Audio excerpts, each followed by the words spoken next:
কে কোন ছকে পড়ে কোন কথাটা বলছেন এগুলি সবাই বোঝে, মানুষকে এত বোকা মনে করার কিছু নেই।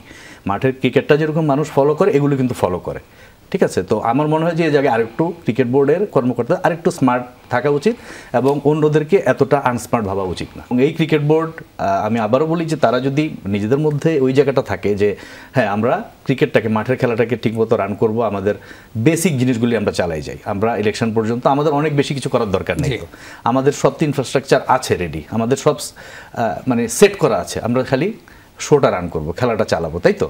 তো সেটা করতে যে আমরা যখনই যে সমস্যার মধ্যে পড়ছি সে সমস্যা আমরা হাবুডুবু খাচ্ছি। এটা কেন হচ্ছে? কেউ তো কাউকে হেল্প করছে না।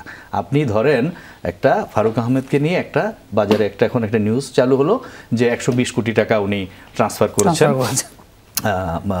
দুর্বল কিছু ব্যাংক থেকে, উনি সরিয়ে এনেছেন, বাট যেখানে নিয়েছেন সেগুলোতেও দুর্বলতা আছে ব্যাংক।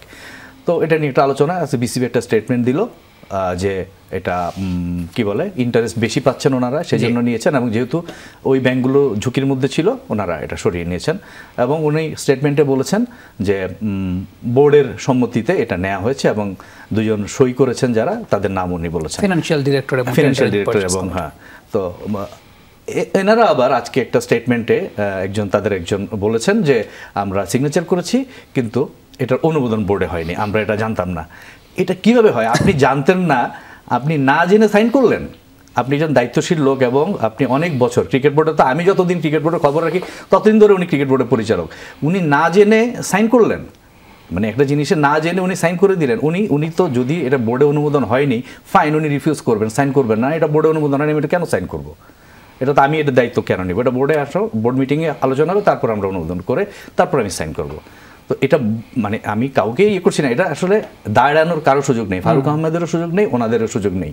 যদি আপনারা এখন ওনারাই যদি প্রশ্ন তোলেন এই টাকা কীভাবে ট্রান্সফার হলো, এই দায়িত্ব সবাইকে নিতে হবে। হ্যাঁ, আমি মনে করি। তো এই জায়গাটা, এই যে মানে গ্যাপগুলো, এই যে এসে বলে দেয়া বা কিছু, আপনি ভিতরে নিজেদের মধ্যে আপনারা আন্ডারস্ট্যান্ডিংয়ে পৌঁছাতে পারছেন না কীভাবে বোর্ড ক্রিকেটটাকে রান করাবেন, এখানে এসে আপনি সামনে এসে বলছেন যে এটা আমি সাইন করিনি, কেন? সামনে আবারও সে আলম ভাইয়ের কথায় শুরুতে যেটা উনি বলেছেন যে ইলেকশন, ঠিক আছে, সামনে ইলেকশন মেকানিজম, এগুলি আমরা বুঝি, আমরা বুঝি, মানুষও বুঝে, ফেসবুকের সুবাদে এখন সবাই বুঝে কার কি চিন্তাভাবনা, কার কি প্ল্যানিং, কে কোন ছকে পড়ে কোন কথাটা বলছেন এগুলি সবাই বুঝে, মানুষকে এত বোকা মনে করার কিছু নেই। মাঠের ক্রিকেটটা যেরকম মানুষ ফলো করে এগুলো কিন্তু ফলো করে, ঠিক আছে? তো আমার মনে হয় যে এই জায়গায় আরেকটু ক্রিকেট বোর্ডের কর্মকর্তা আরেকটু স্মার্ট থাকা উচিত এবং অন্যদেরকে এতটা আনস্মার্ট ভাবা উচিত না।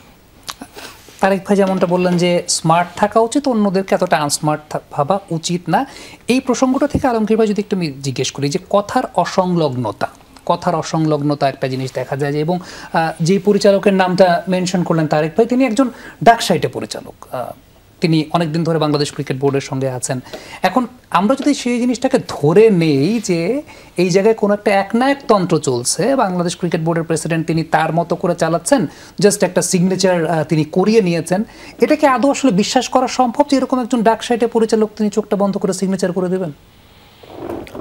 এটা আসলে আবারও আমি একই কথাই বলবো, এইগুলো হচ্ছে আসলে আন্ডারস্ট্যান্ডিং যখন থাকবে না তখন কিন্তু এরকমই হবে। স্টেটমেন্টের মধ্যে ডিফারেন্স থাকবে, বডি ল্যাঙ্গুয়েজের মধ্যে ডিফারেন্স থাকবে, যেটা হচ্ছে আসলে মানে আমি তারেক ভাই যেটা বলেছেন ওটাও সত্য, তবে এটাও সত্য যে যতই ক্রিকেট ব্যাকগ্রাউন্ড বা ক্রিকেটিং থাকুক, আমাদের এখানে কিন্তু আমাদের দেশে আমরা স্বাধীনতা পরবর্তী বা আমরা 90 দশকের পরেও যদি ক্রিকেটটাকে নিয়ে আমরা কথা বলি, আমরা কিন্তু খুব একটা মিলেমিশে ক্রিকেটটাকে চালানো, আমাদের মধ্যে একটা ভালো আন্ডারস্ট্যান্ডিং নিয়ে ক্রিকেটটাকে চালানো, এই কাজটা কিন্তু আমরা বিগত দিনেও খুব একটা ডেভেলপ করতে পারিনি। বিগত বোর্ডও দেখেছেন যে আসলে মুষ্টিমেয় কিছু লোক ক্রিকেটটাকে জিম্মি করে তারা তাদের মতো চালিয়েছেন, এবং এখন যারা আছেন ভবিষ্যতেও যারা আসবেন খুব একটা পরিবর্তন হবে কিনা আই এম নট শিওর।